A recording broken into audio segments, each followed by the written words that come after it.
gentlemen, and old people of all ages, this is the greatest morning show of all time. This is Morning Rips. Morning Rips. You better take the dip with Morning Rips. Grab your mugs, take a sip. You're getting high with Morning Rips. What's going on, everybody? It is Friday morning. It is the greatest day of the week, and it is the greatest show in the world. We have a lot to talk about. It's going to be a good one, and I am so tired. Literally just woke up 10 minutes ago. Okay, I just woke up. But this doesn't stop. Beautiful. It's beautiful. It's a beautiful thing. La la la. Fucking sleep is beautiful. Before I start, what's going on, everybody? Before I start the day off, we're gonna open up the show with a song reaction. Okay, I think you're gonna like this one, Gio. Let's check this out. I'm afraid.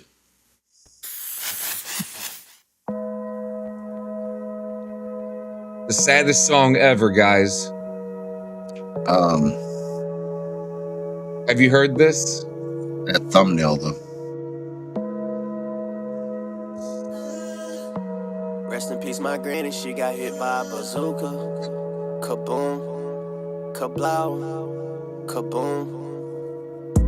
Rest in peace, my granny. She got hit by a bazooka. Yeah, I think about it every time I hit the hookah. Kaboom, kablow, kaboom. I was in my room trying to teach my little sister. Then I heard a boom and it sounded like a missile. Who that is? What that was? Oh, that granny. Oh, she done. What the fuck they hit her with? What the fuck they hit her with? A fucking bazooka, little bitch. Every time I close my eyes, I'm drawing plays about that blitz. Every time I close my eyes, I'm thinking about how they did you quit. Granny, I'm sorry, but I'ma have to go ahead and forgive him and forget. I don't know what you want me to do.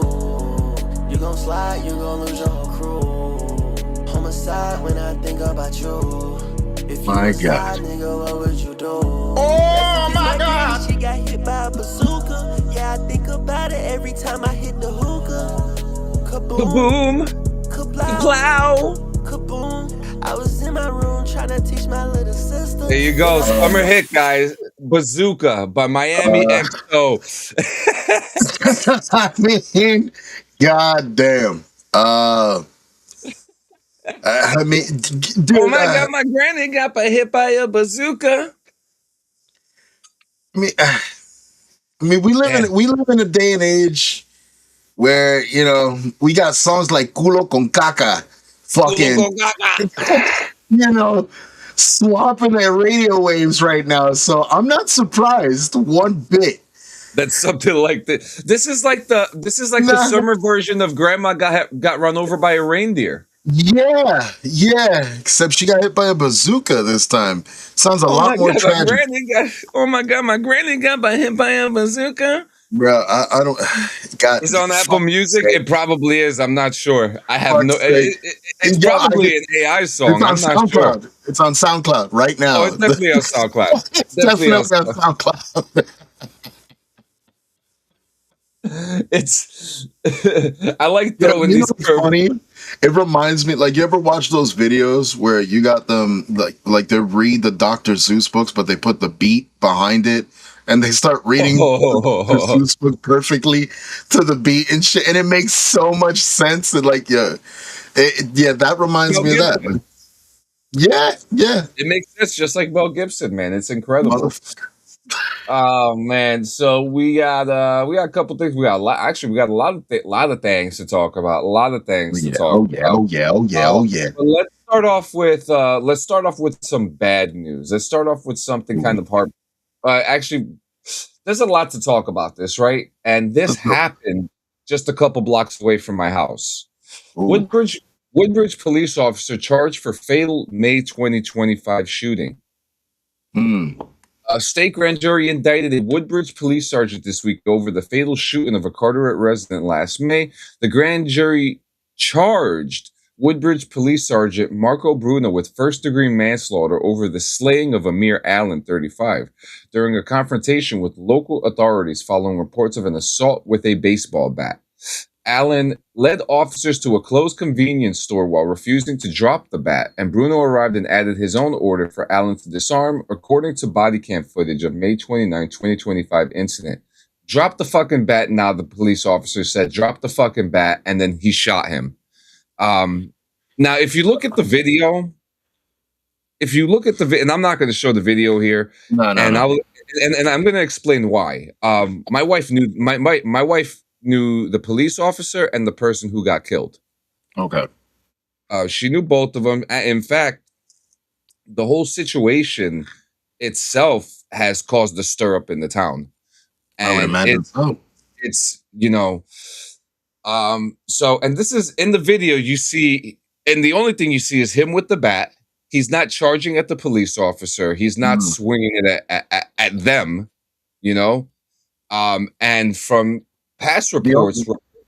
The only thing I would take away from that was just he was just refusing an order. Yeah, that's the only thing that could be taken from that. Yeah. So after giving some context about the situation from my wife, he had some issues. He had issues with the police. He had mental issues, but this was someone who was having. It doesn't justify the shooting. I'll explain my end. Go on. Yeah. So he's a human being. Good morning, Jay. He's a human being. Human beings made mistakes in their lives, but he was someone who was having issues since he was like 9 or 10 years old without getting the proper treatments or help. So and I kind of want to put that into perspective real quick, right? Because people will say this and that about someone. Like some of the comments that I read about this person that my wife knew, Amir Allen, they were saying like, let's look up this person's past criminal record. They should have just complied, stuff like that. But like, look, yes, he should have just complied, but at the same time, there's something called unnecessary force, and that is unnecessary force. The bat can't shoot back. I've taken a bat to the fucking dome piece, and full force too. Yeah. So it's not worth the bullet. Like an incapacitation is one thing, but to end someone's life, that's taking matters into your own hand. That's playing God. That's a level of fucked up. So I'm glad that justice is doing what it's doing, and he's paying for it. Yeah. So he's been indicted. Good. And on the 20th is his next court date. I mean, this is becoming a big thing. So many people are divided about this, saying he should have dropped the bat, and other people are he just should have not, shot him. And then you also have this perspective of also, just people who don't know what is going on or know somebody. And I didn't know this person. I didn't know that. I don't know. Well, it also plays the part in mental health. You don't know what if these people are, sick mentally. You don't know if they're comprehending what they're doing and shit. You know what I mean? Like, I've seen episodes of fucking, literally TV shows about cops and shit where situations like this arose, where, there was a handicapped person in the store and people are immediately seeing it as a threat. And then there's that one fucking officer that comes in and tries to reason and understand what the fuck is going on with the situation. I wish that shit played out like that in real life, and unfortunately it fucking doesn't. It's fucked up. Yeah, it's always a power trip. Yeah, and you want to know something, Toshi? I would agree with you on that, but they're actually going hard on this guy. Mm-hmm.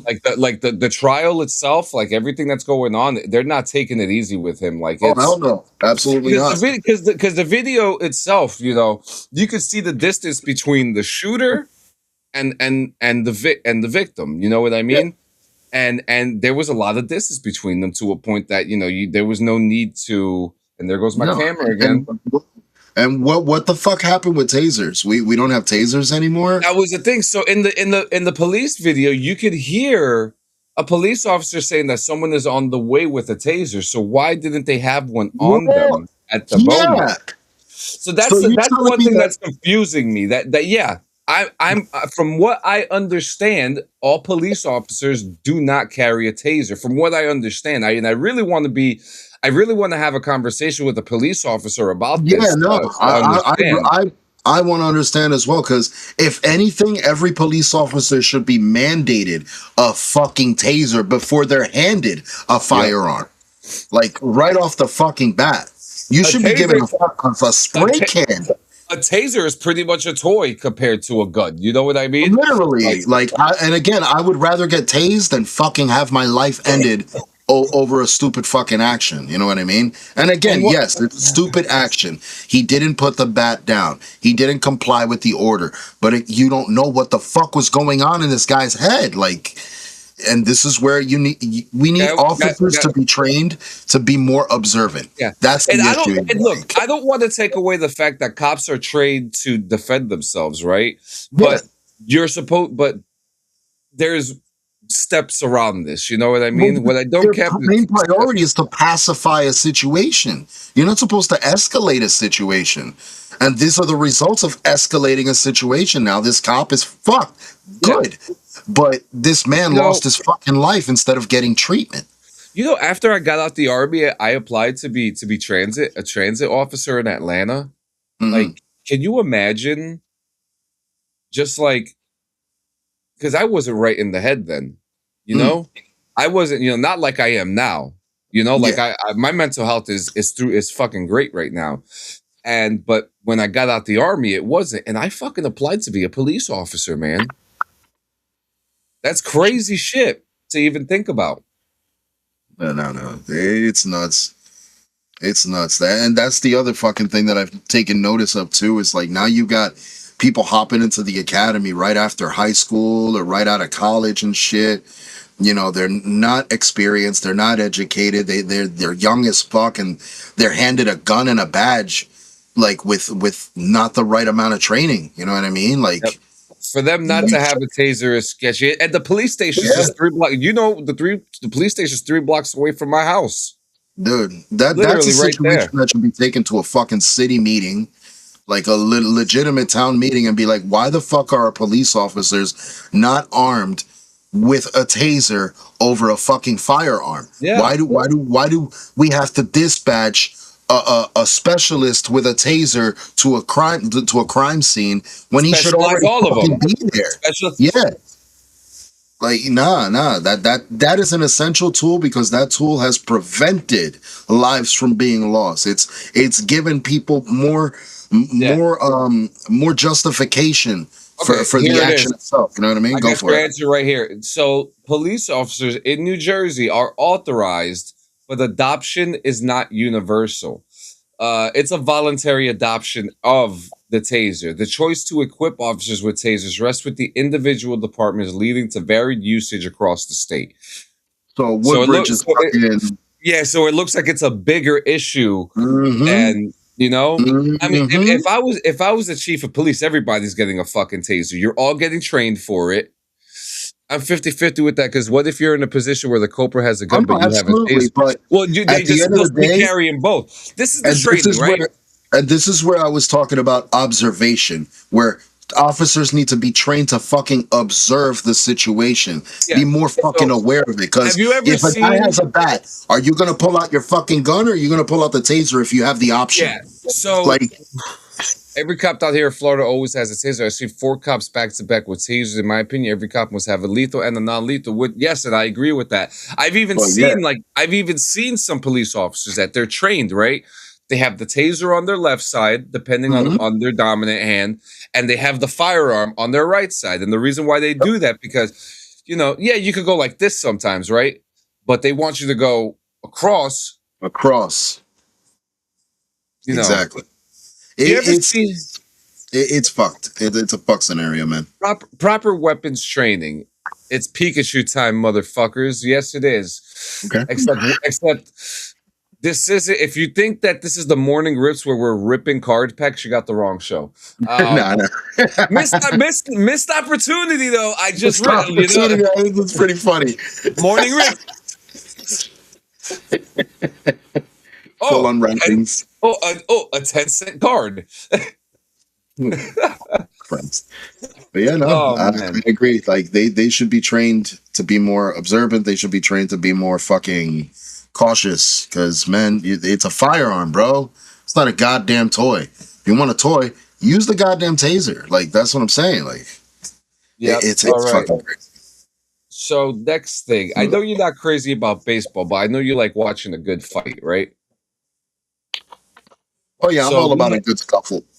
yeah, so we had this baseball fight, and JM's reaction on the show yesterday was fucking hilarious, right? So these two guys, it was the Braves and the Angels, right? And one guy throws a baseball. You want to go to a toy? You want the toy? Go watch the boys. We're talking. That's our main subject today. So stick around for the end of the show so we could talk about the boys with spoilers. So even Jay says that fight was so funny. So you got these two Spanish dudes, right? Nah. And the one guy throws the ball, and the batter's like, oh, I don't like that. So like during the replay, the batter walks up to the pitcher, and they square up. They square up, and they start throwing haymakers at each other, right? Okay. So let me show you this clip, and I want to see. This video. Yeah. Good. And then I got a close up of it. So this is what happened. Now here comes Soler going after Lopez. Huepa, mira eso, coño. Soler and Lopez are throwing haymakers. They're going after each other. Soler is finally tackled from behind. Yo, the urge to edit this with fucking feline noises in the background is strong. Oh, we can do that. Strong. Now, look at this angle, and I want you to tell me now.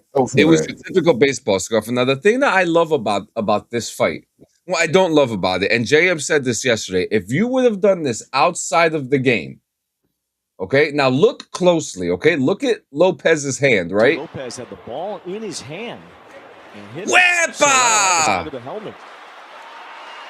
That's dangerous. Yes. You hit him with the baseball, dude. He hits him with the look at that. That's the roll of quarters tactic right there, bro. Except there was no quarters. He just grabbed the ball and used that shit to solidify the fist back.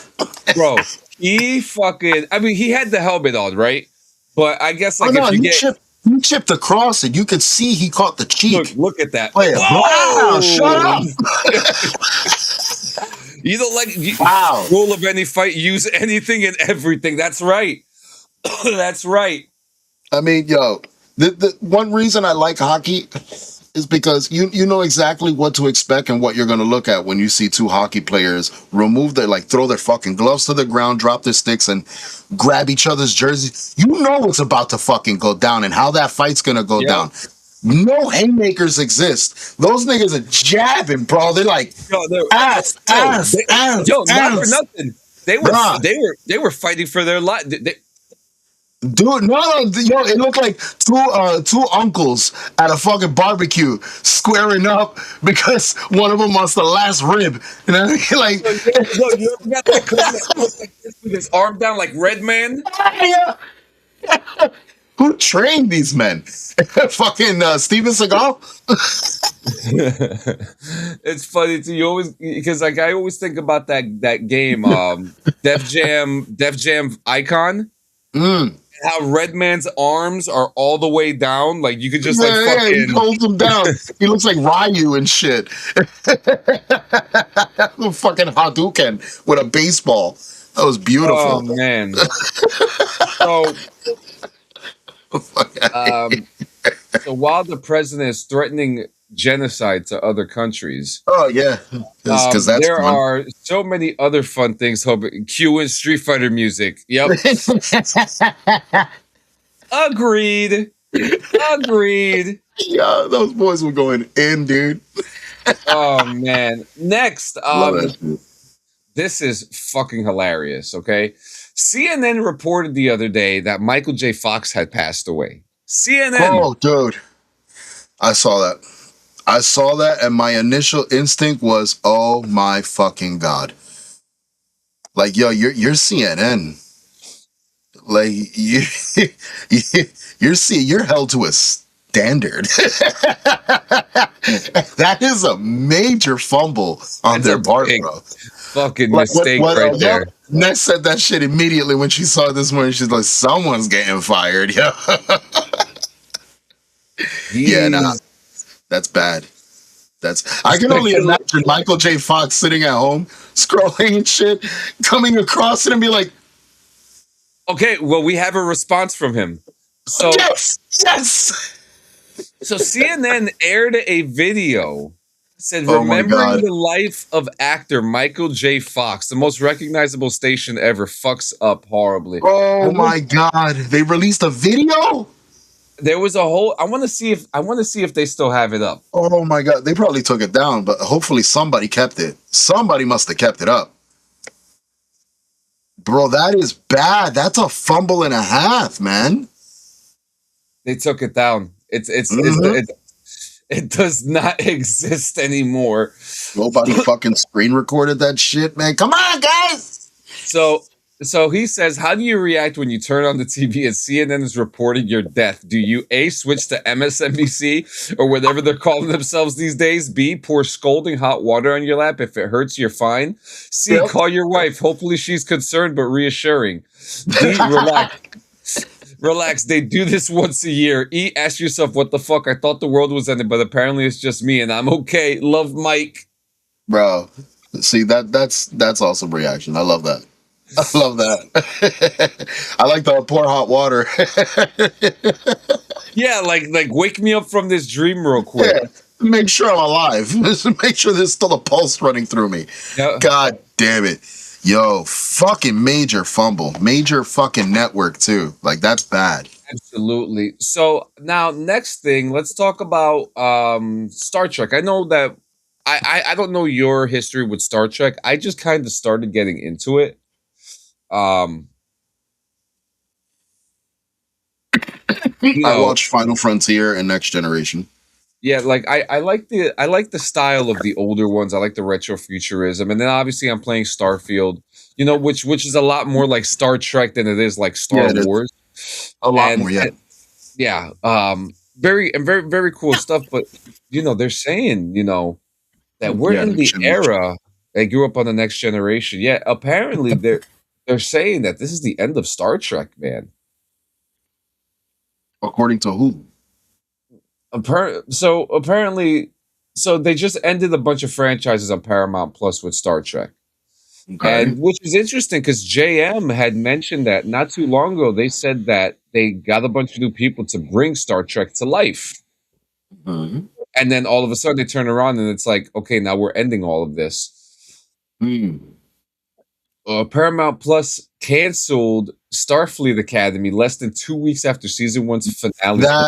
Because it became overly controversial. I was reading a lot of articles based on that, and it was the agendas getting pushed into the genre, and that's where it kind of poisoned and tainted a lot of tastes from the devout fandom. Yeah. So what's so crazy is that they built these huge sets, right? Yeah. I'm gonna pull it up right here. They built these huge sets, and these sets are practical as fuck, dude. So you know what that means? High budget cost, bro. Yeah, so that's a production cost and a half. Yeah, look at this. Oh boy. Jesus. I already see. I don't see any green screen here. There's a lot of rigging. Like, Jesus Christ. Which leads me to believe that this whole thing, I mean, there's green screen over here on the right side, obviously for space and shit. Yeah. But this must have cost them a fucking arm and a leg for a show just to get canceled, and that sucks. All that hard work. Those are LEDs, monitors, fucking seating, the staging itself with the LED and the lighting inside of it. Again, the rigging of the lights above, all that shit is expensive as fuck. Yep, and it's all going to auction. Yep, a crew member from the show reports that teams are de-rigging the studios used for the latest Star Trek series, and a local auction will take place on Friday today for the pieces from the set. Yo, get on it, bro. That's the new podcast set right there. That's the podcast set right there. Can you imagine? That would be fucking insane. Insane. Just opening up. Welcome to Morning Rips live from the Starfleet fucking Enterprise. Got the news is going to be used. Yo, yeah, I would agree, Jay. The team was probably fucking pissed, dude. I mean, like, Oh yeah. because Oh yeah. that is such hard work, dude. That Yes. is such hard work. Mm-hmm. You know what's the hardest part about all that? I'm like from a production side, leveling. Making Yeah. sure everything is flat. That is the hardest fucking, because once one piece of that is not level, you have to take it all apart to re-level that one part. It's fucked, bro. Fucked. Especially with LED walls. Nightmare fuel. I hated doing that shit.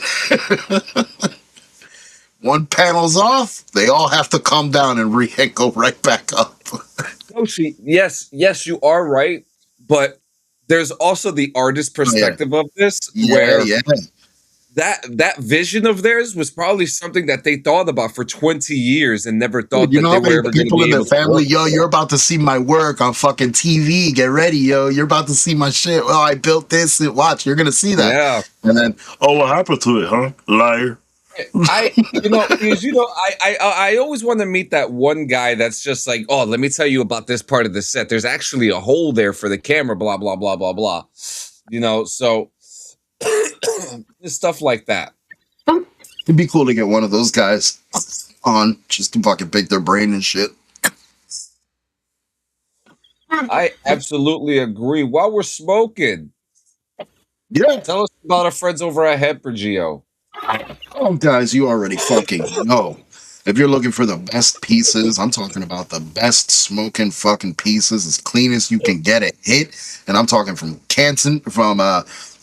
concentrates to fucking to flour to whatever your beautiful heart desires. They got tobacco. All that shit is ready for you. And you can get three fucking different. What's up? What you got?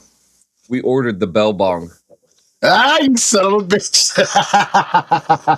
I told you, I really like to look at that bong. So, because did you use the BRVG?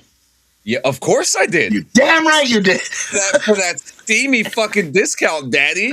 I didn't even use my points for this. I used the BRVG code. You didn't need it, bro, because the prices are already affordable as it is, man. It's just, you know what it is? I like a bong where when you're smoking it, there's like a chamber that takes all the smoke. And it's not the fact that the smoke goes in there, it's the way. Because when the smoke goes through the water when you're smoking it and it comes up through that chamber and it goes into that where the bulb is going to be, it's Oh, yeah. It's truly makes the hit. I told you the other day, I was like, I'm going to get that fucking bong. And when Francesca came home and I was like, baby, look at this, baby. Look at, she was like, that's so cute. I was like, all right, I'm gonna buy it. Yeah, and actually, live next week, we're actually going to do a full-on unboxing of this month's latest theme, which I'm really fucking excited about. So you got to stay tuned. Be sure you fucking watch that shit so you can see that shit.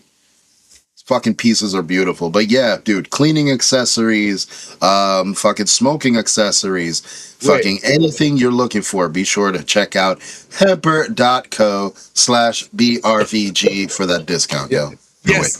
Yes, I did, baby. There you go. now I have to double check right now. Hold up. Hold up. We the boys. Order confirmation. What do you do? You need to play Grandma got hit by a bazooka when you do it. Kaboom! Kaplow! Stop it. Just fucking stop it. Wait a minute. I don't see it in my orders. Hold up. Ooh. You forgot to hit checkout, didn't you? No.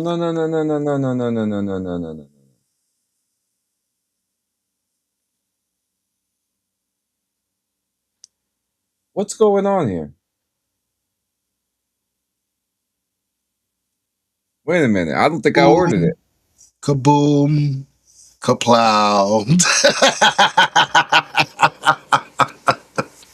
Hold on, wait, hold on. Hopefully it's not sold out. That would fucking suck, yo. All that hype and then wah, wah, wah. Yeah, kaboom, kaplow. God damn. Wait, no, I don't think I ordered it. Oh my God. Mm-mm. Mm-mm. No, I didn't order it. What the fuck? You fucked up. Look at that. That's oh my God, my granny got hit by a bazooka. Get him, Frenchie. Get him. Fucking get him. Run.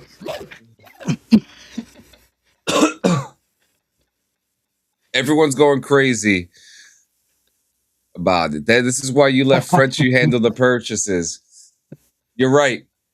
You're absolutely motherfucking right. Motherfucking right. All right, next in news. Metal Gear Solid movie is officially back on track with a new with 2 new directors hired and a team that's ready to get the story out into the screens. Okay. Oh God. This day. Oh my mama. This very day. And an adaptation of Hideo's stealth action franchise has been in various states of development for some time, with early talks occurring in the 2000s before finally moving forward in the early 2010s with Arad Productions teaming with Kojima and Columbia Pictures. At the time, it was Jordan Vogt Roberts who was set to film, and Oscar Isaac was Isaac was to play the role. We were all very excited about this, but that's no longer the case. Oscar Isaac will not be Snake. Now, as first reported by The Hollywood Reporter, Sony has tapped directing duo Zach Lipovsky and Adam B. Stein to direct the Metal Gear Solid movie. In addition to joining the long gestating project, the pair have also linked a first look deal with the studio, as their newly launched company Wonderlab will team with them to develop projects for both themselves and other directors. Lipovsky and Stein wrote the following statement about the film. Metal Gear Solid was nothing short of a groundbreaking cinematic masterpiece that forever revolutionized video games. We are thrilled and honored to bring Hideo Kojima's iconic characters and unforgettable world to life. Okay. I love the world of Metal Gear Solid. I would love to see them start off with Snake Eater. Where it all started. You know what I mean? Which, honestly, I feel like that is where they are going to start. Like, if they're adamant about, bringing it to life and giving us, the reprisal that we deserve, I think Snake Eater is definitely the smart move to do it, bro. Hang on. He's warming up. In a dream, Snake Eater. All right. Yep. And the windows are still intact. We're good, guys. We're good. That is one of the but my head hurts from that. Yep, there you go.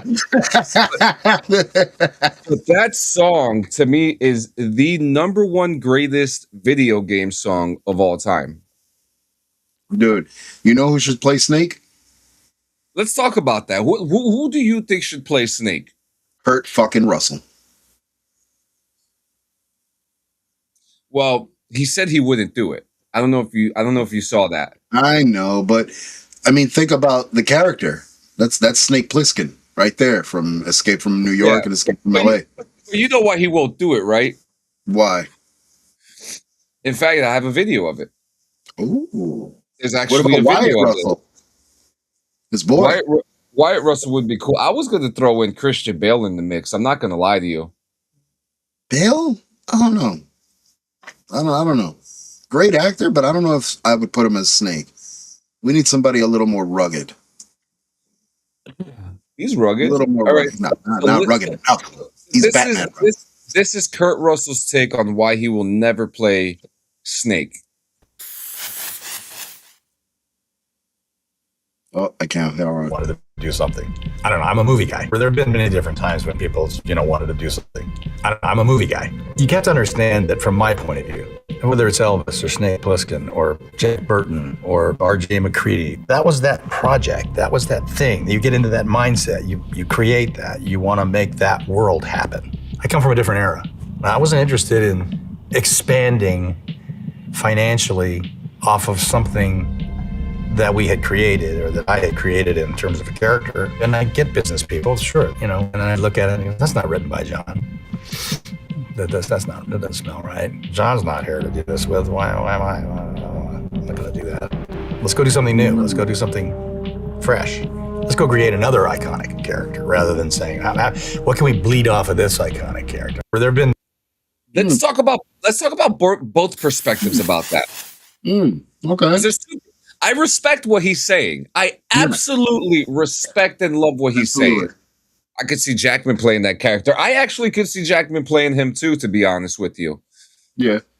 You know, I mean, we're talking about a seasoned soldier, special forces soldier. That's why I'm looking at somebody more aged. I don't want to look too young.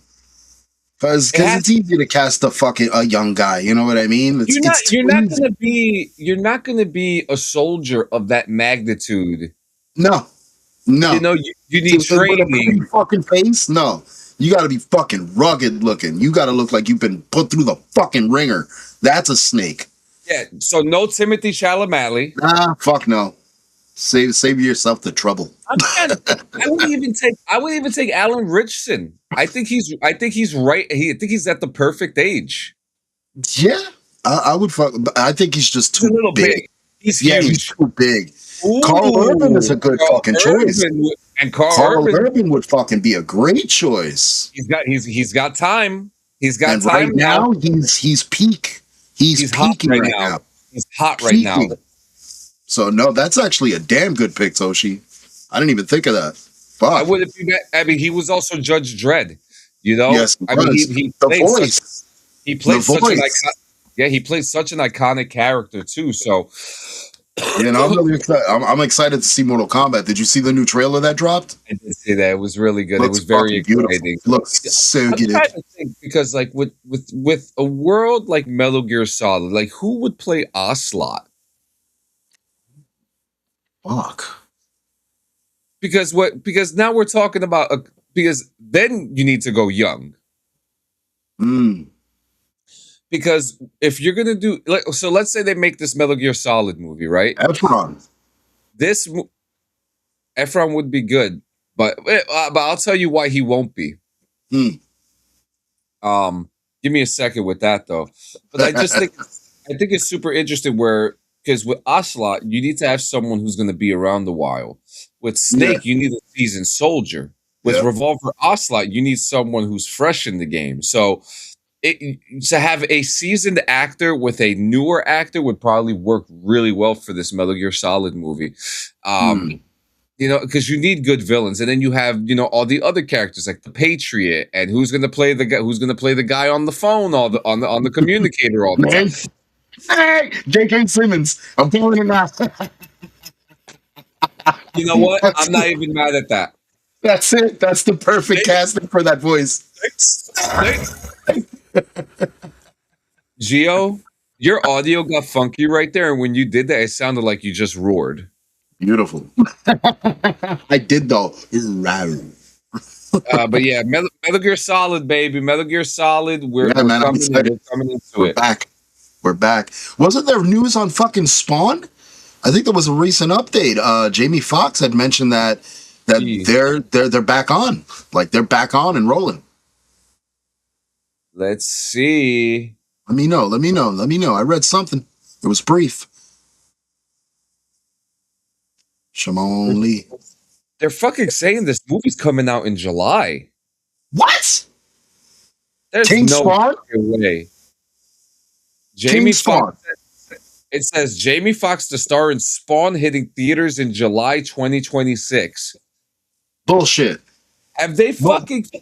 Bullshit. What? We're in fucking April, bro. Bullshit. That's a fucking lie.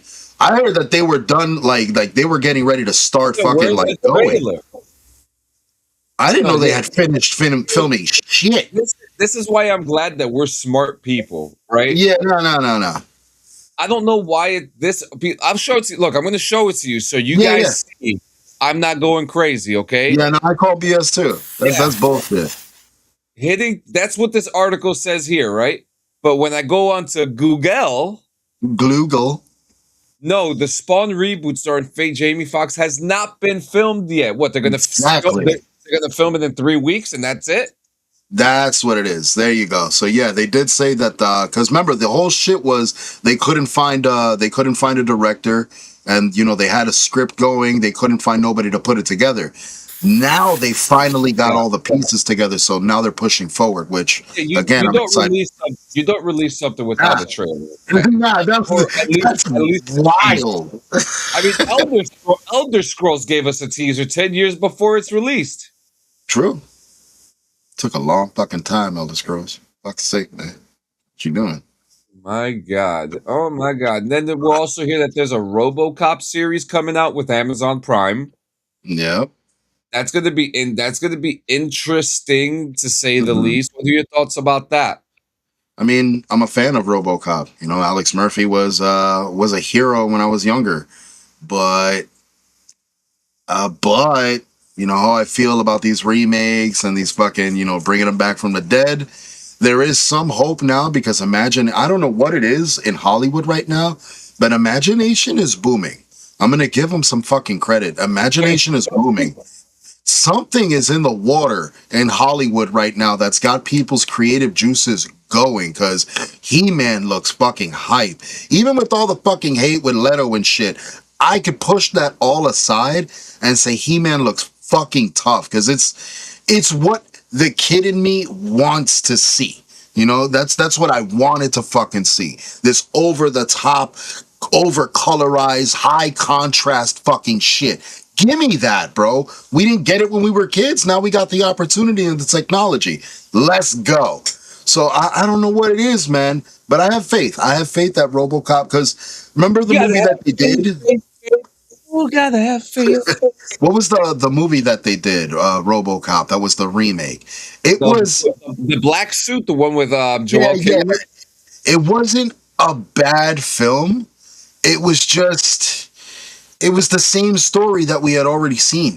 It's I'm the gonna be same honest shit. with you. I don't think I watched that one. I did. I wanted to give it a chance. Again, Were a there fan of two the show. reboots? What? Were there 2 reboots or was it just 1 reboot? No, one reboot. There was 3 films originally and 1 reboot. Okay. Yeah, exactly. It was okay, but it was again the same story we already knew. Like it was literally the origin story all over again, just with better budget and higher quality. It wasn't bad. Yeah. But it was you know. Was this?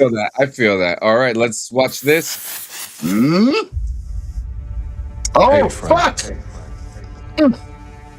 How you doing, brother?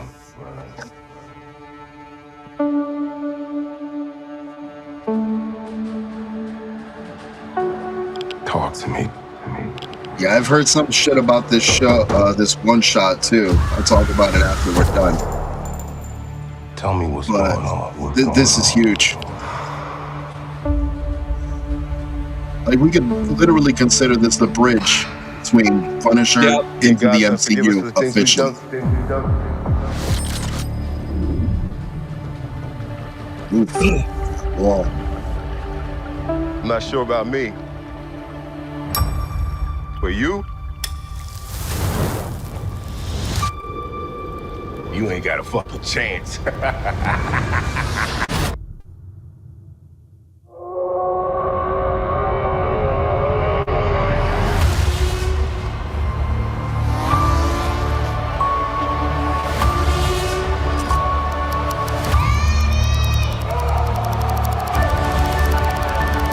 What the fuck is going on in New York right now? That's all you got. Dude, that is the Marvel Mecca, bro.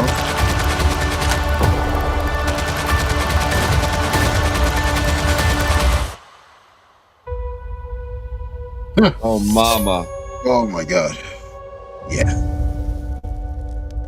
Punisher, one last kill, okay?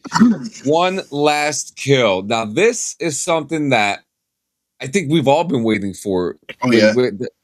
You know, from the Netflix days, from when we heard that John Bernthal was going to be casted to be the Punisher, to him. So it's a one shot. So we don't know how long it's going to be. We don't know if it's going to be 2 hours, an hour and a half, but we just don't know. Nah. You know. I mean, what we do know, and this again, I wanted to touch on this after the trailer was done. There's reports saying that Sadie Sink, her character, is supposedly making an appearance at the end of this whole feature, which is going to lead into Spider-Man's Brand New Day. Yep. So all these pieces are starting to fit together. Now, from what I'm seeing just in this trailer, the name of it, you know, One Last Kill, I have a feeling now it's starting to, like, I don't know why, but it's starting to really cement Gene in this scenario, because how else would he get rid of the hurt? You know what I mean? The guilt after doing all this. Wipe it out of him. Yeah, exactly my fucking point, which makes the plot of Spider-Man even more deeper, because him trying to break Jean out of whatever that fucking facility, I'm going to assume it's damage control, him trying to break her out, because I'm guessing that he is the motherfucker that helps get her out of there. I don't know, man. I don't know, dude. It's deep. And I love Barenthal as a fucking actor, especially in Walking Dead, because he has this sense of intensity where he doesn't have to say a fucking word for you to see he's about to fucking go through some shit. Like, it's great, man. Great shit. Have you been watching I don't think Daredevil's all that amazing. Jay says apparently the Avengers Doomsday trailer could be coming out on the 16th or by the end of the month. I really hope so. We have a few months left until Doomsday comes out. Yeah, we do. Some of the comments here are funny too. I have a feeling there are going to be a lot of kills before that one last kill. Oh yeah. One last kill, because we sure as shit ain't killing in a Spider-Man movie. So it's basically a Punisher movie. Cannot wait. It's going to be 60 minutes long too. There you go. 1 batch, 2 batch, penny and a dime. Dude, I'm souped, because it was a journey and a half to watch, you know, the Punisher series, because you saw that growth and that breaking of this character. And again, kudos to fucking Barenthal for portraying it so goddamn well. Like, I'm so soup for this. I'm so soup for the fucking journey we're about to go through, man. I am very excited to see what's in store for the MCU. I mean, this is going to be an end of an era for them too. They did that with Werewolf by Night a couple years ago. Yep. All right. So, guys, if you... Yeah, this is where it gets toasty. So if you have not watched The Boys, we implore you to turn off the show right now. We're going to talk about The Boys. Yep. Okay? Yep. So if these are the first 2 episodes, by the way, that were released on the same day.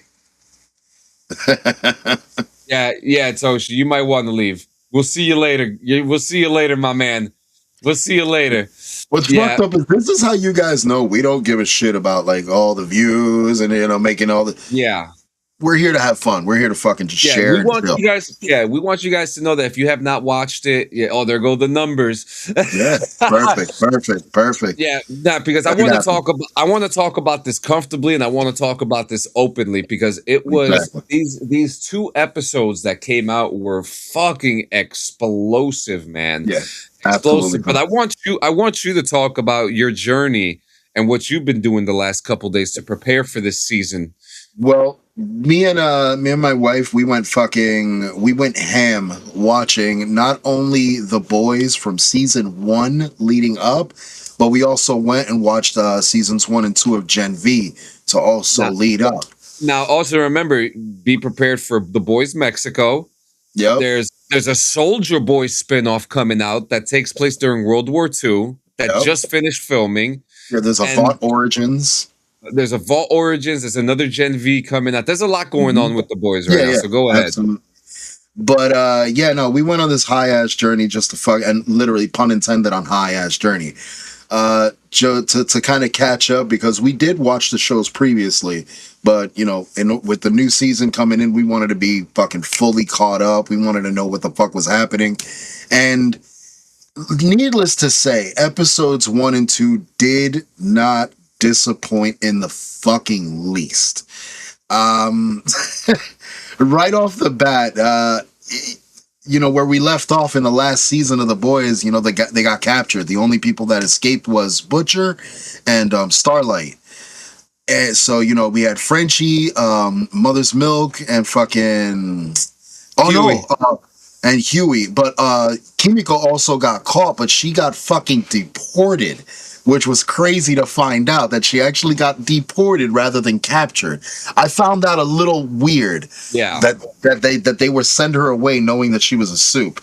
But the way it planned out, like, I loved how you had this back and forth where one side was trying to escape this compound, and then the other side was trying to group up together to get them out.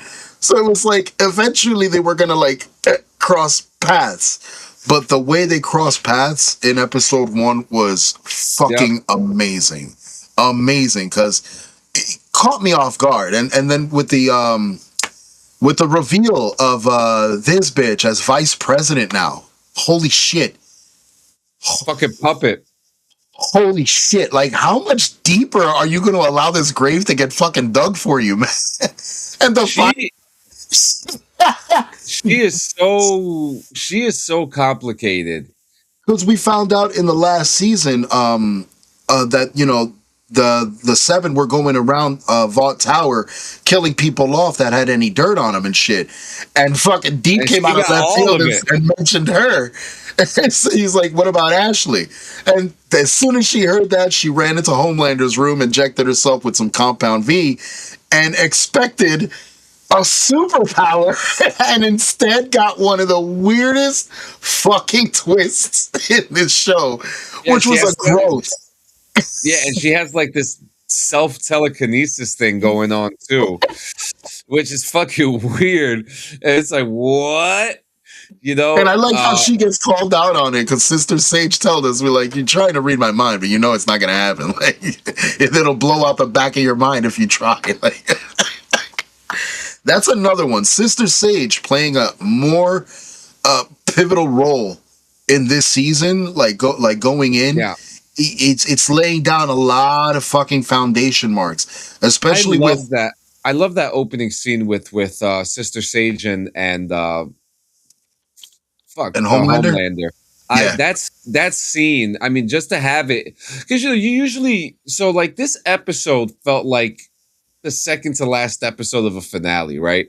Mm-hmm. And when she showed up, it was kind of like, oh, okay, so this is where we're going with this, and it's like they're moving fast, you know what I mean? But they're moving fast, and I like the retconning to Gen V, where he talked about the split up with Godolkin and shit, where so now you know that they're no longer together, so you could see where the position, and then that opens up a whole other plot hole.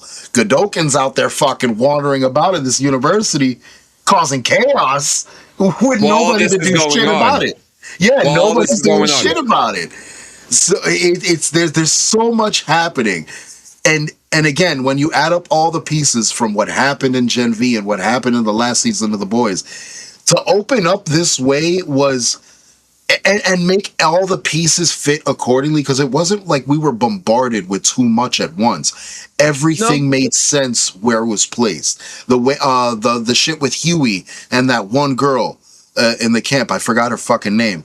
Yeah, the one where she was thinking about it. The way that she fucking died too was very reminiscent of how Robin died in the first episode. My God. Even the look. No, you notice there was a lot of callbacks to the first episode in this episode, which I'll get to another one later, because it has to do with A-Train, because it happened again in another episode. But there were a lot of callbacks to the very first episode that I thought were really cool. That they did that.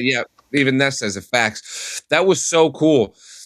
Then we got the huge reveal that fucking Homelander has been hoarding Soldier Boy in his fucking bedroom like some kind of trophy, Did you fuck me? but like a guilt trophy too. Like it's weird.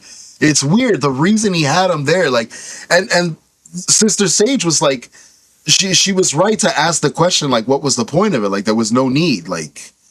But that just comes to show, like, the more the vulnerability cracks showing in Homelander in this season, like, it's coming.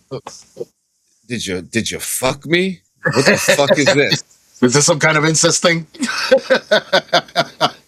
Dude, Firecracker could not produce milk for the pills Homelander the pills were fucking her heart up, man.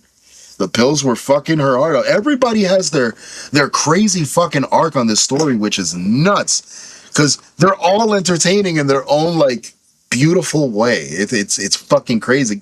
Kimiko with this dialogue, this TikTok dialogue out of left field, cursing every fight. Yo, I mean, product of her environment. Let's be real. You want to know something funny about What's Firecracker? Up? Oh, what's up?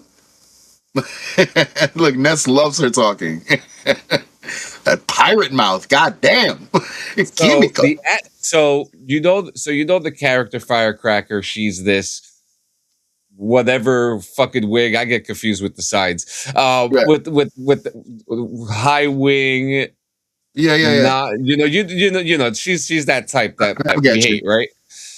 The actress is a lesbian who is a big member of the LGBTQ community who takes the opportunity to make a clown out of this character. So the character that she plays is completely different to her actual beliefs. Who she really is, yeah. Yeah, so, and me and my wife were talking about that the other day too, like how fun that must be, or how interesting that must be to be that kind of person in real life, but to play a character that is completely opposite of what you believe in and what your ideals are. I think that's really cool. So that's very funny. It is fucking funny. Another one I wanted to point out, and I wanted to ask you about this. Black Noir is acting very, very strange in the tower in this first episode. He's been strange ever since they replaced him. I've been saying this ever since they replaced him. Now, I just want to say, if you look at the social media pictures, right? No. If you look at the boys' social media pictures, and this has been going on since they've replaced the character, right? Mm-hmm. If you zoom in on the face of Black Noir, there's a white man under the mask. I just want to point that out. Okay? I just want to point that out. Okay? Because let's look to the comics, okay? In the comic book, Black Noir. Let's not get too deep on the comics though, because no, not too deep. I'm just describing the lore. Black Noir was a clone from Homelander. Like that was the whole shtick, which were the mask, the whole suit to cover him up.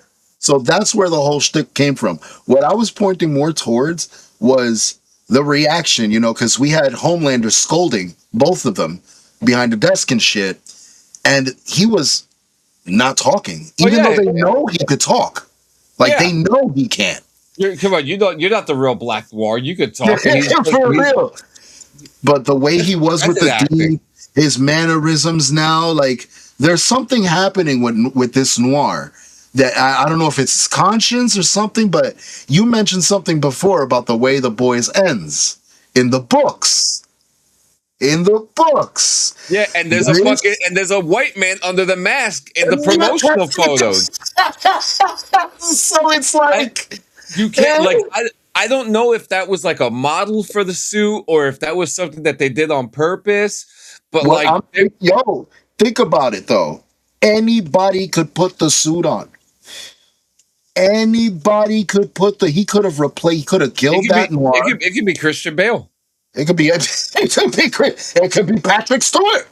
It could be Ian McKellen. It could be Bilbo fucking Baggins. But now let's move on. A-Train. They brought A-Train on to the team. A-Train reunites with them and he joins their team with a conscience to try to break out the rest of the group. Huey, MM, and fucking Frenchie. Yeah. So, they meet up.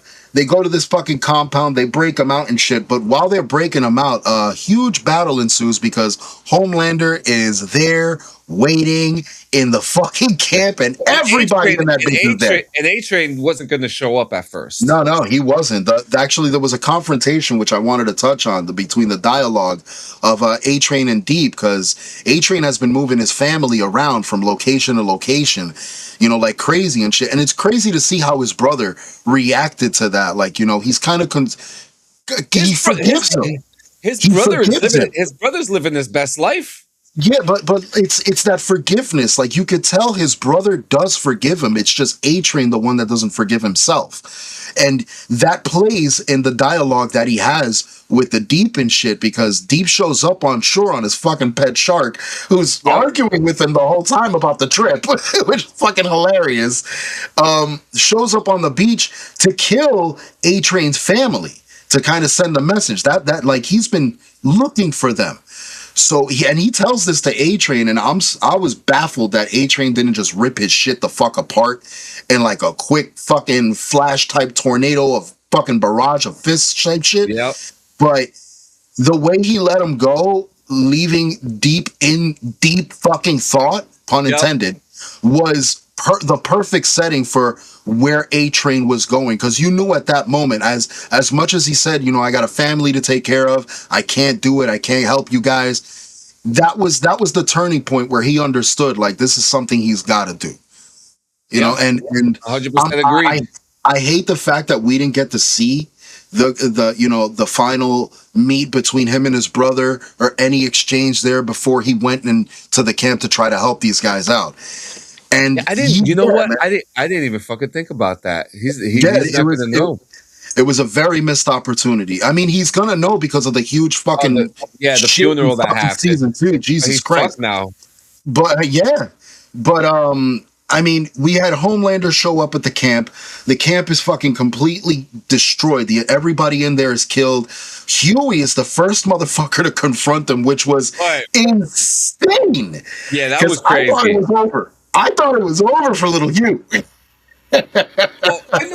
So I want to skip, because we'll kind of go fast a little bit. That happens, and then like they don't think so. We all know Starlight and them are coming. They have to come up with another plan because A-Train didn't want to show up.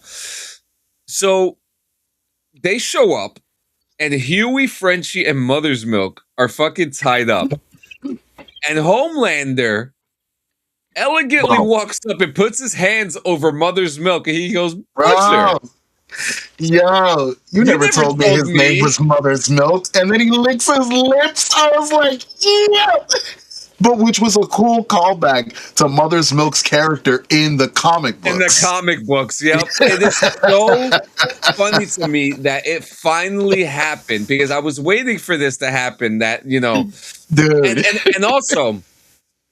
Props to Laz Alonso, because he's been bringing in a lot of his Cuban culture to the character of Mother's Milk. La bebida, and like you've been seeing over the seasons that they've been allowing him to really embrace more of his Hispanic culture with this character. Mm-hmm. And I fucking love that, and look, I got no issue with the Cubans too. The fucking Cubans are fucking dope. We grew up around them literally our whole fucking lives. All three of my stepdads were fucking Cuban. So, sorry to put you out there, Mom. Listen, and for those for context, Union City, okay? Union City, New Jersey has more Cubans in it than Havana, Cuba itself, okay? This is a statistical fact. It used to. Now it's more Dominicans than Cubans. That's true, yeah. West New York. The Cubans moved up to West New York now. Yeah, now all the Vegas and the Salamancas and all. And you know what's interesting too, because like in the movie Scarface, there's a guy who's talking on a payphone, and he says to someone on the phone, he goes, "No, I got to get to Union City, New Jersey." He says that it's near the beginning of the movie. So don't sleep on us, bitches. Don't sleep on us. All right, so back on the show. Yeah. We were at the camp. Huey and Homelander are at a collision. Fucking Butcher shows up. There's a huge fucking conflict, and then out of nowhere, boom, A-Train comes in for the fucking save. and gets Huey out of the fuck. That little montage of movement, like the Quicksilver scene, like all the kind of flashy scenes and the fucking like speedster scenes, let's call them, in films and shit, filmed really fucking well. How he got everybody out of the way. Stolen from the X-Men.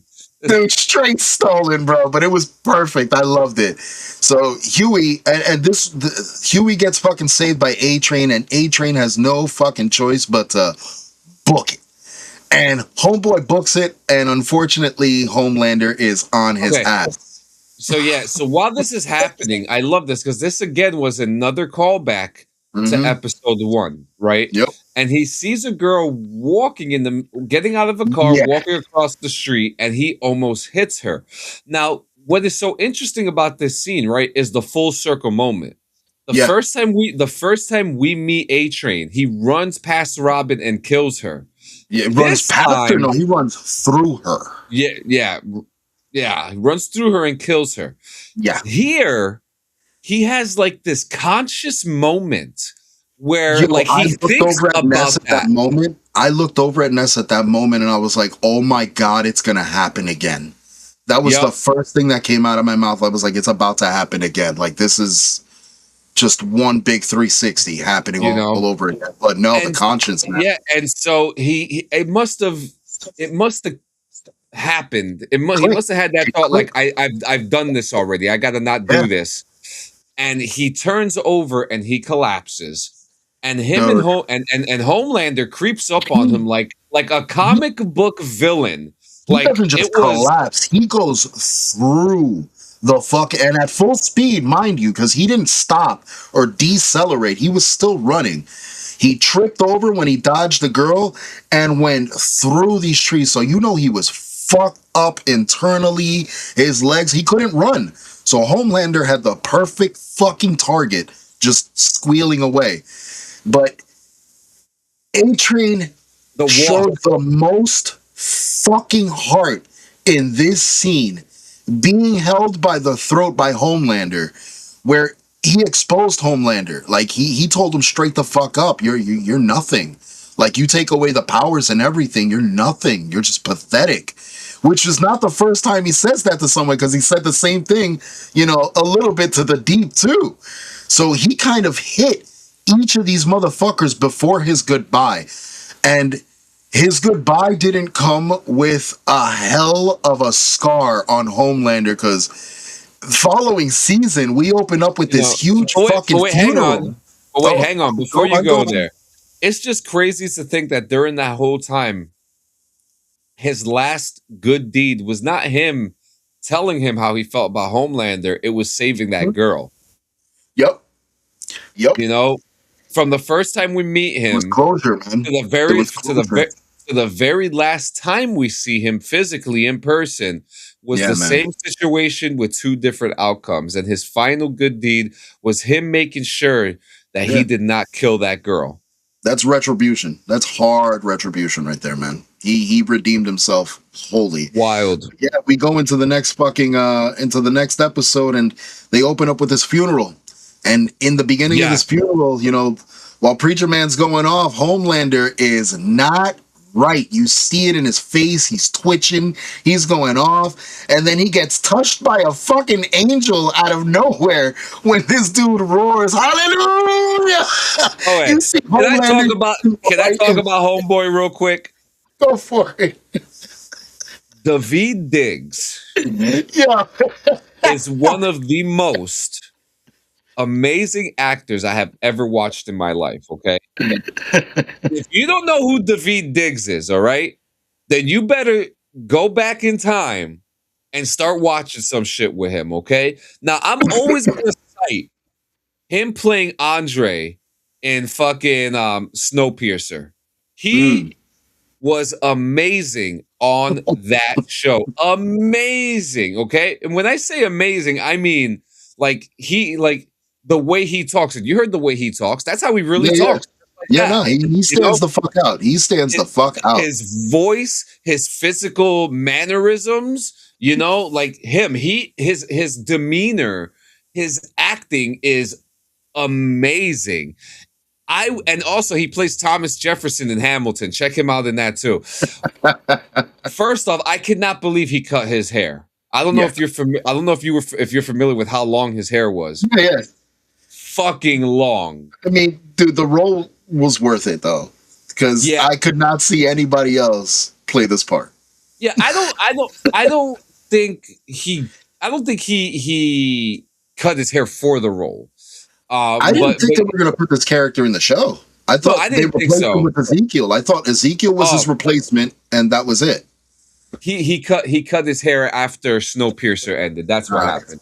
Okay, that makes sense. So, but yeah, you know that whole character that he plays, it is so like you need a voice like his to be able to play a character like that. Yeah, you know, and to be able to think like you said, didn't think that we were gonna get him, you know, this season, and to throw him in there to play this like over the top evangelical priest, it was just he's definitely over the top. It was something else. It was something else. It was something else. But yeah, go on. It gives I guess Homelander has this fucking epiphany apparently, and we find out that he has Soldier Boy chilling in his fucking bedroom in the freezing chamber, like the chamber that he was fucking frozen in.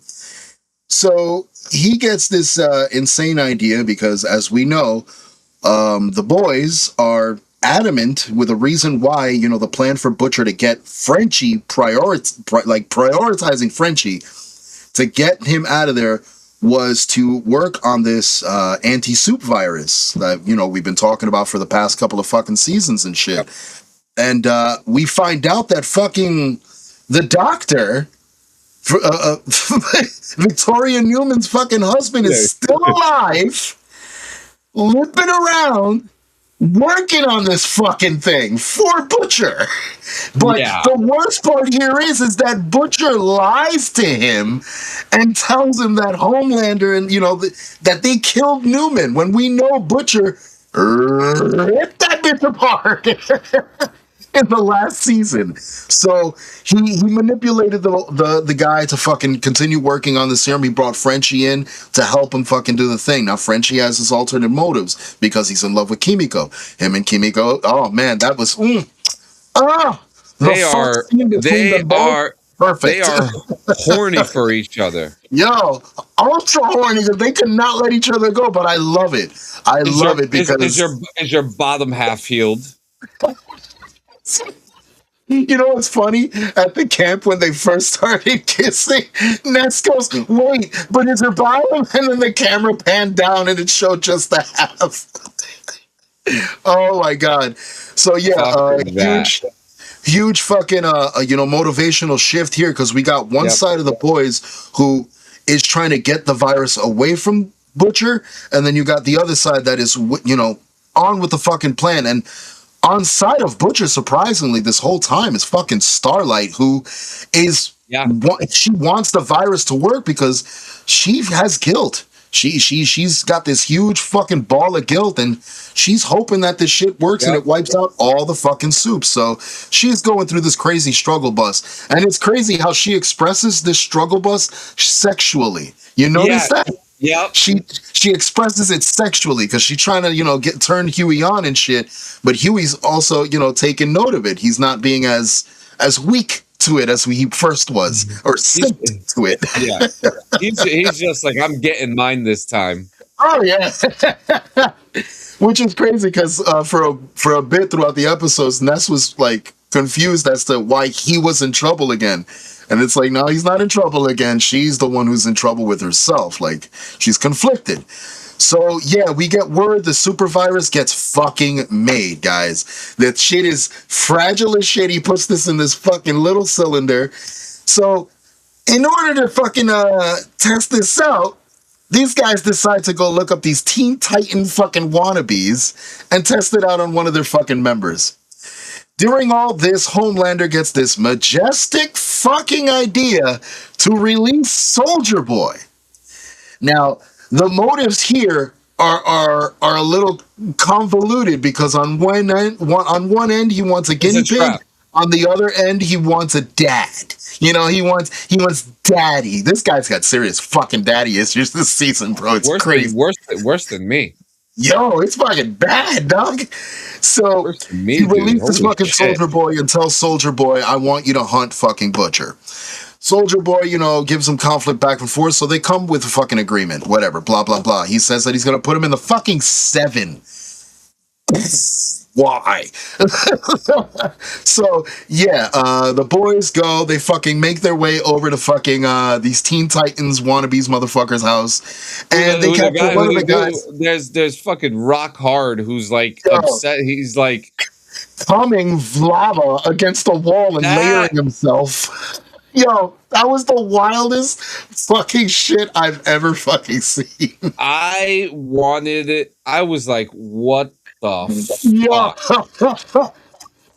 Literally layers upon layers of lava that came out of his own rock dick. So it just poured over and turned him into this huge blob. So instead of moving the subject, who that was the initial plan, taking them, bringing him to the lab, they had no choice but to do the test there. So they fucking had to seal off the entire house. I'm talking about seal that shit. Yeah.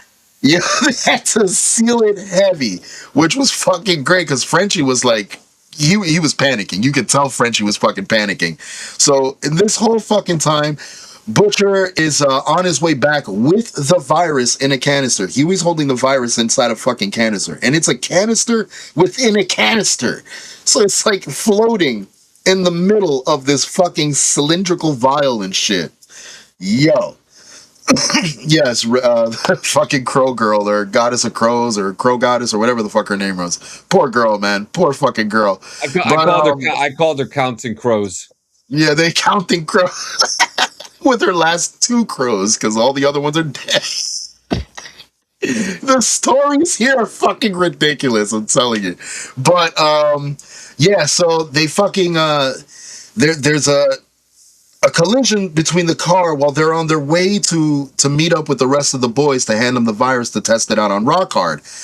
During all this, Mother Milk he's wandering through the fucking house and encounters another member of that team still in the house. So it's a little girl, you know what I mean? He's a dad, so he kind of sympathizes with her, but he brings her downstairs because Starlight immediately says, yeah, this bitch knows who we are, she's here, so she's gotta fucking go. Starlight is on her savage fucking mode this fucking episode. It's crazy. Yeah. But yes, they bring her downstairs, they got her there. I wish that she would be like my wife has mentioned that actress has like done so much surgery on her face that she's starting to look like a fucking skeleton. But yeah, go on. Yeah, no, it's fucking weird. It's fucking weird. God damn it, it's so weird. But God damn it. But yeah, so they fucking they get ready to fucking bring the virus over to Huey, Mother's Milk, and Frenchie, who are waiting at the location with Rockhard. And now Counting Crows.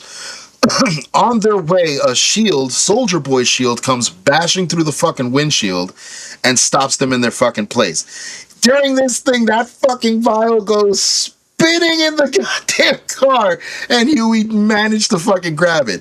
The funniest part here was Butcher gets out of the car, walks towards Soldier Boy. Give me going, Huey. Get out of the car and fucking bolt the fuck out of there. They ran the complete opposite fucking way, so it was hilarious. Okay, shoot them all. You're one of us now. Yo, that was fucking cool. So at that moment, yeah, Soldier Boy fucking lets off a couple of rounds and notices Butcher's a soup now. So Butcher fucking goes ahead, boom, slams his car on top of Soldier Boy and starts luring him towards the house. Soldier Boy tells these 2 teens that were around the scene fucking doing some bullshit, I guess filming them confiscating humans, because now they're bringing humans into camps if they post anything offensive to fucking Homelander, because now he's bitching about memes being offensive and all. Sounds fucking familiar, but oh, I'm sorry, I wasn't supposed to say that. Oops. But I'm offended. They said something bad about me on the internet. The fuck out of here. The memes about me. The memes, boo the memes. So yeah, so he sends these fucking assholes out to go and chase what he calls an Asian and a twink, or an Asian and a fairy. So they go, they're fucking chasing him down and shit. Meanwhile, they get the fucking virus in the house. Soldier Boy gets to the fucking house. Man, they released the fucking virus after a nice little scuffle. Soldier Boy, my boy, you see the hives growing on him. And you Superman that ho! Rockhard literally deteriorating. You see the inside of the fucking, like, that crust of rock, just brain and shit fucking falling out. Like he just got an STD.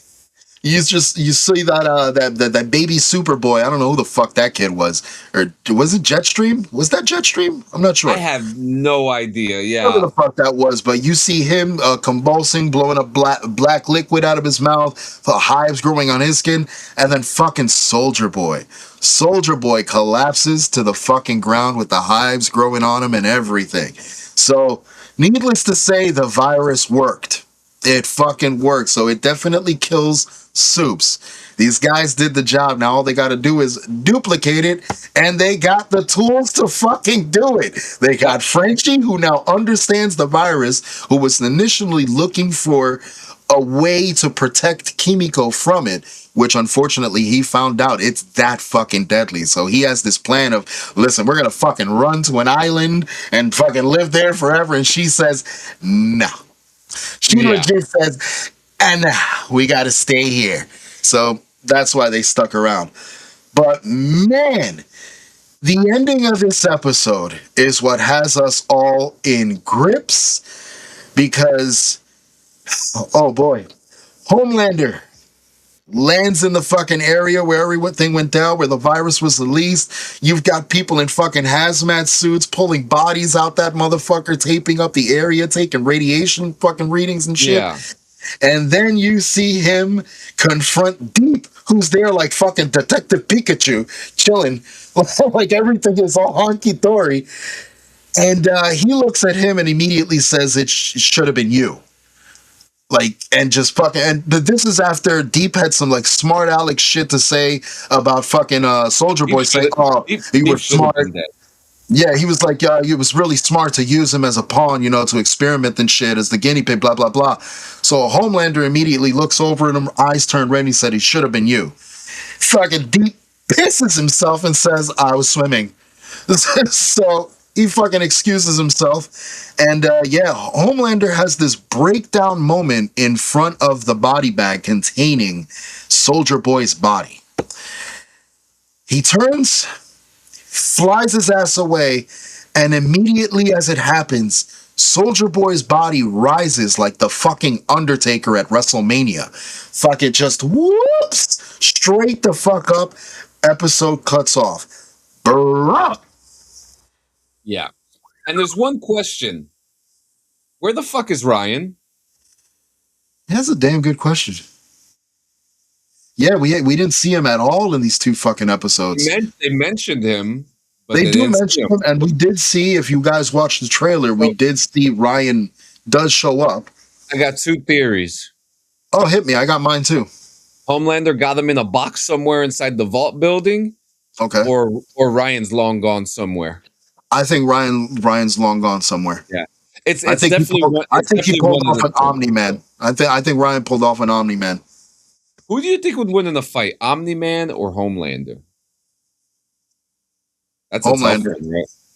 I would have to say Homelander. Yeah. I would go with the Viltrumite. Now, here comes my theory as far as Soldier Boy. That wasn't the original virus. That was a recreation of the virus. That was one remanufactured. So it wasn't the same as the one initially created. On top of that, Soldier Boy was one of the first infected with the original Compound V. The original dose of it has been manipulated and re-experimented on other suits. He's a completely different generation from, the likes of the Deep and so on and so forth. I feel the virus did not work on Soldier Boy. I think Soldier Boy is alive. Because, think about it. He's a nuclear bomb. When we saw, not just a nuclear bomb, when we saw him getting tortured, they didn't just torture him physically, they experimented on him.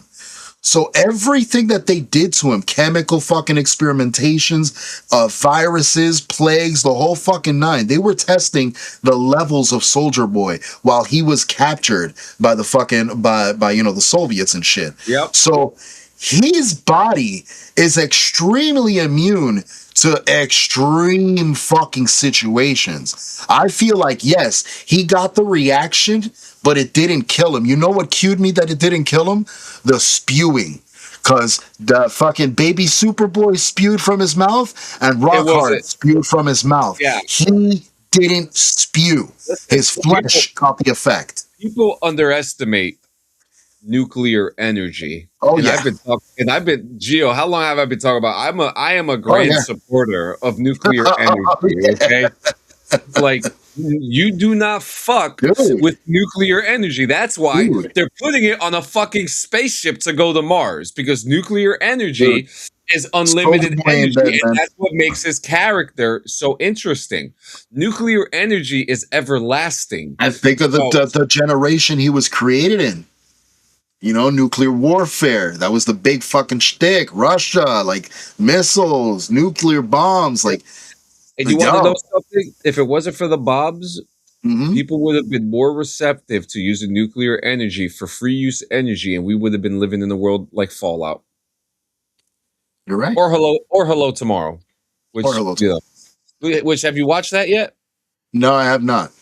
Yeah, I know it came, you were like, how come I haven't seen this? But the best way I could describe that for you, it's literally pre-war Fallout without the Fallout stuff because of branding and IP and shit like that. Yeah, I would imagine so.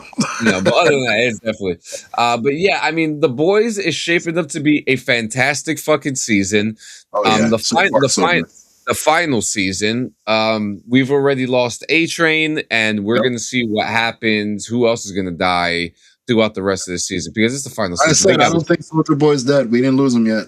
We did not lose him. We lost half the fucking team. They need to kill these characters off so that people are not just like, oh, we're going to get a spin-off. We're going to get a spin-off. Yeah. They got to kill the hope. It's the only way to do it is kill the hope, man. So, you're gonna see spin-offs, but not the spin-offs. They're different, cooler spin-offs. Like The Boys Mexico, I'm truly excited for. We've got Godolkin still alive out there. There's gonna be another Gen V. That is definite. That was already confirmed. They're already. I think they're already filming it. It's gonna happen.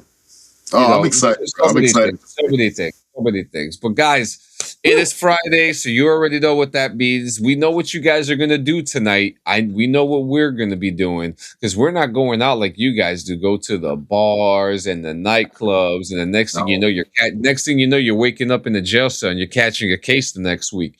Yeah. Yeah, you won't catch us there, but where you will catch us at tomorrow night at 7 p.m.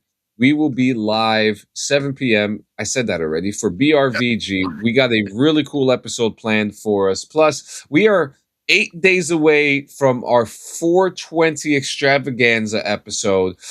We are 10 days away from 420. Guys, you already know what it is.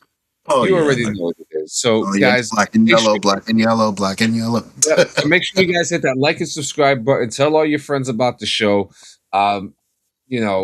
We appreciate you guys coming day in and day out. I'm going to the fucking park after this, so you guys have a good day. I hope you guys touch grass too. Gio, you got anything before we get out of here? Absolutely. You know what I'm fucking saying every week going forward, man. If you're feeling down and out, reach out and talk to somebody. Don't bottle anything in, because that shit's going to play in too fucking heavy on you. And we don't want to lose you. We care about you. So stick around. Please, stick around. Of course. And as always, guys, if you're not having one today, you guys better. Have a nice day. an eye out for streams. Keep an eye out for podcasts. Keep an eye out for all the good stuff. Clean Sanchez Annual, August 1st. The emails have been sent out, guys. The emails have been sent out. Do your forms. Let's get this party going, guys. We'll see you guys tomorrow night. Oh, shit. I almost burnt myself with the cigarette. That's not right.